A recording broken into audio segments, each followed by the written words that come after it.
En 2012, Omar Lkoff reçoit un appel dévastateur.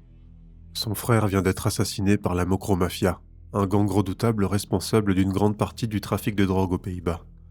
Fou de chagrin, Omar jure vengeance. Sa décision va déclencher une réaction en chaîne, plongeant le pays dans une spirale de violence sans précédent. Comment un homme ordinaire peut-il tenir tête à l'un des réseaux criminels les plus dangereux d'Europe ? Découvrez l'histoire vraie d'Omar Lkoff, celui qui a osé défier la Mokromafia et fait trembler tout un pays.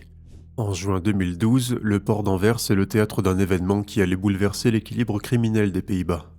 Un conteneur disparaît mystérieusement, emportant avec lui un chargement de 200 kilos de cocaïne d'une valeur estimée à 14 millions de livres sterling. Ce vol audacieux déclenche une onde de choc dans le milieu du crime organisé. Les autorités portuaires et les services de renseignement belges et néerlandais sont immédiatement en alerte.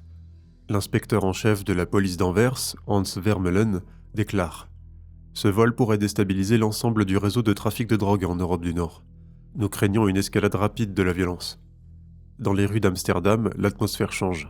Les habitants sentent la tension monter. Le milieu criminel est en ébullition, les rumeurs circulent. Qui a osé s'approprier une cargaison d'une telle valeur ? La Mokromafia, un réseau criminel composé principalement de Néerlandais d'origine marocaine, est particulièrement sur le qui-vive. Leur emprise sur le trafic de drogue est menacée. Dans le quartier de Bijlmermeer, fief du gang, l'agitation est palpable. Les jeunes recrues sont plus visibles, une démonstration de force silencieuse. L'impact sur le commerce de rue est immédiat. Dans certains quartiers, les prix de la drogue triplent du jour au lendemain, reflétant la nervosité des fournisseurs et la rareté soudaine du produit. Pendant ce temps, dans les bureaux de la police néerlandaise, les analystes travaillent d'arrache-pied pour comprendre les implications de ce vol. Ils savent que chaque mouvement dans le milieu criminel peut avoir des conséquences dramatiques, y compris pour la population civile. Le téléphone d'Omar Lkoff sonna, brisant le silence de sa chambre d'étudiant. La voix tremblante à l'autre bout du fil lui annonça une nouvelle qui allait bouleverser sa vie. Son frère Youssef venait d'être abattu dans une fusillade à Stad Liedenpoort, à Amsterdam. Omar resta figé, le combiné collé à l'oreille. Des souvenirs de son enfance avec Youssef défilèrent dans son esprit. Malgré leurs différences, un lien indéfectible les unissait. Omar avait toujours désapprouvé les activités criminelles de son frère, mais sa loyauté familiale l'avait emporté. Quelques heures plus tôt, Omar révisait pour ses examens d'assistant social à l'université d'Amsterdam. À 22 ans, il aspirait à aider les jeunes en difficulté, déterminé à laisser derrière lui ses propres démêlés avec la justice. Né en 1990 dans une famille marocaine nombreuse, il avait connu une adolescence tumultueuse, marquée par des cambriolages et un trafic d'armes en 2010. Mais il semblait avoir trouvé sa voie, devenant un étudiant studieux et prometteur. Cette vie paisible vola en éclats en apprenant que Youssef avait été tué par l'organisation de Gwenet Marta, en représailles du vol d'Anvers. En une nuit, ses ambitions s'effondrèrent, remplacées par un désir ardent de vengeance. Omar abandonna ses études et plongea dans le monde du crime organisé néerlandais. Il se rapprocha de son cousin, Houssine Aït Soussan, membre influent de l'organisation Ben Aouf, rivale du groupe de Gwenet Marta. Rapidement, Omar grimpa les échelons au sein de l'organisation Ben Aouf. Sa soif de vengeance et son intelligence en faisaient un atout précieux. Il devint un tueur à gages redoutable, connu sous le nom de Suarez. Le meurtre de Najeb Boubou, un événement clé dans cette guerre des gangs, ne fit qu'attiser le conflit. La nuit du 7 novembre 2015, Krommenie, une ville paisible près d'Amsterdam, allait devenir le théâtre d'un événement qui bouleverserait l'équilibre du monde criminel néerlandais. Eneas Lomp, figure connue de l'organisation de Gwenet Marta, sortait d'un bar local. Soudain, le silence fut déchiré par une série de détonations sèches. Le corps de Lomp s'effondra sur le trottoir glacé, son sang chaud contrastant avec l'asphalte froid. Les autorités arrivèrent rapidement. La scène du crime était un tableau macabre. L'odeur métallique du sang se mêlait à celle de la poudre. Les lumières clignotantes des véhicules de police projetaient des ombres dansantes sur les façades. Les enquêteurs comprirent immédiatement que cet assassinat n'était pas un simple règlement de compte. C'était une déclaration de guerre. L'importance de cet acte résidait dans son audace. S'attaquer à un membre de l'organisation de Marta, c'était défier l'un des groupes les plus redoutés des Pays-Bas. Les techniciens de la police scientifique travaillaient méthodiquement, chaque indice pouvant être crucial. Ils découvrirent des douilles d'un calibre rare, soulevant des questions sur l'identité des tireurs. Étaient-ce des professionnels étrangers ou un nouveau groupe local ? Les témoignages recueillis esquissaient le portrait de deux hommes. L'un grand et mince, l'autre trapu. Mais leur visage restait un mystère, laissant les enquêteurs dans l'impasse. Dans les jours qui suivirent, une rumeur enfla dans les bas-fonds d'Amsterdam. Ce nom qui revenait sans cesse, Omar Lkoff. Inconnu jusqu'alors, il devint rapidement le centre de l'attention des autorités. Malgré l'importance de cette piste, les enquêteurs se heurtaient à un mur. Aucune preuve concrète ne liait Omar Lkov à l'assassinat de Lomp. La police intensifia ses efforts, consciente que chaque jour sans avancée permettait aux tensions de monter dans le milieu criminel. Dans les mois qui suivirent, les Pays-Bas furent secoués par une série d'attaques d'une brutalité sans précédent. Omar Lkov, aussi connu sous le nom de Suarez, était au cœur de cette escalade de violence qui allait mettre à genoux l'une des organisations criminelles les plus puissantes du pays. Le 21 novembre 2015, à peine 2 semaines après la mort de Lomp, un incident marquant se produisit dans un bar à chicha, à Utrecht. 2 hommes armés firent irruption, ciblant les frères Shahid et Shafik Yaklaf, membres importants de l'organisation de Gwenet Marta. Les clients, terrifiés, se jetèrent au sol alors que les balles sifflaient.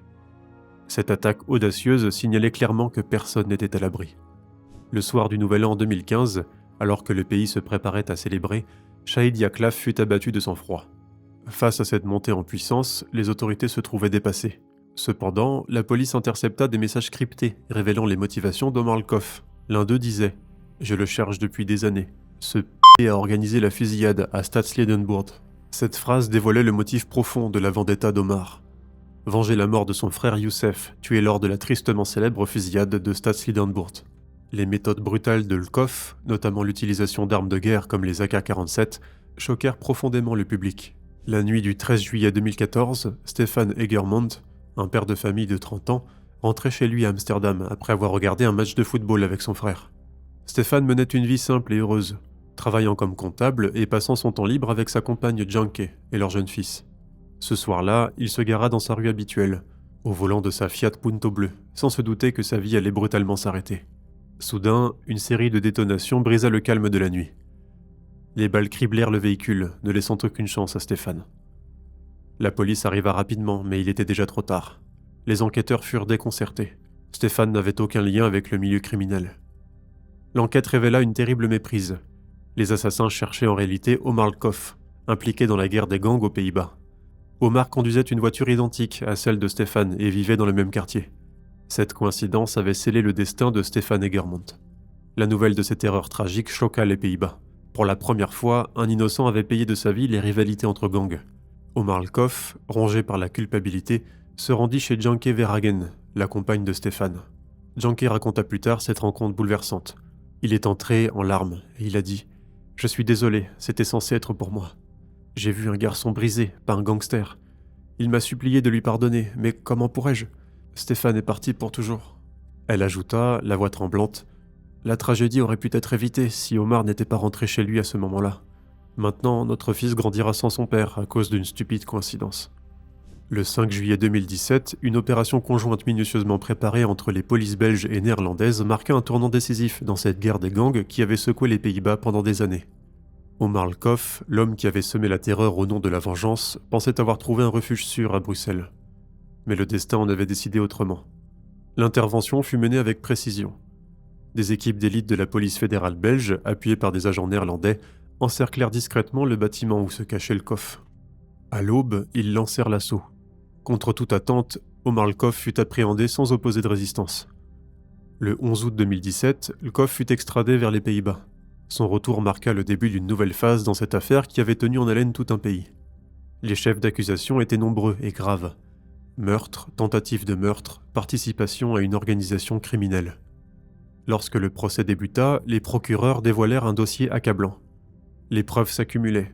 Messages cryptés interceptés, témoignages du milieu, preuves balistiques liant Lkov à plusieurs assassinats. Chaque jour apportait son lot de révélations sur l'ampleur de ses activités criminelles. Tout au long du procès, Omar Lkov conserva une attitude stoïque. Il ne chercha pas à nier ses actes, les considérant comme une juste vengeance pour son frère Youssef. Cette posture ne fit que souligner la détermination implacable qui avait guidé ses actions. Cependant, des observateurs notèrent des moments où son masque d'impassibilité se fissurait, laissant entrevoir une profonde fatigue. Le 26 juin 2019, après de longs mois de procédure, le verdict tomba. Omar Lkov fut condamné à la prison à perpétuité pour 2 meurtres et 3 tentatives de meurtre. Cette condamnation marquait la fin d'une vendetta sanglante contre la Mokromafia, une guerre qui avait coûté la vie à de nombreuses personnes innocentes.